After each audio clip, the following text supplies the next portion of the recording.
மறுபடியும் அதை போடணுமா உங்களுக்கு அந்த ட்ரிக்கு?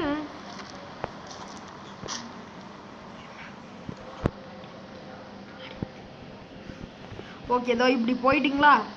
மேலே போ கீழே கீழே கீழே கீழே கீழே லேண்டாவு.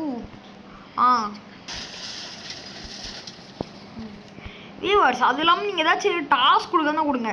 ஒரு பையன் டாஸ்க் கொடுக்க மாட்டீங்க. இந்த மாதிரி டாஸ்க் பண்ணீங்கன்ட்டு அப்போ தான் நானும் ஏதாச்சும் பாப்புலராகி இப்போ யூடியூபராகி 4 காசு பார்க்க முடியும். எப்பா பாருங்க இப்போ இங்கே பாருங்களேன், இவன் தலை ஏதோ கீழே இருக்கு, கை ஏதோ தெரியுது பாருங்க. நீங்கள் நல்லா பார்க்குறீங்க. இப்போ பாருங்க உங்களுக்கு ஒரு சர்ப்ரைஸ் இருக்கே. பாரு கீழே விழுவுறேன். இங்கே பாருங்க அப்படியே மீன் மாதிரி மிந்திட்டு போகிறான் பாருங்க. கீழே விழுந்தாலும் தரையில் லேண்ட் ஆக மாட்டேங்கிறான். ஏய் இவன் தலைக்கு என்னடா ஆச்சு? மேலேயே இருக்கு. பாருங்க அப்படியே நம்ம தரையிலேயே நீச்சல் போடலாம்.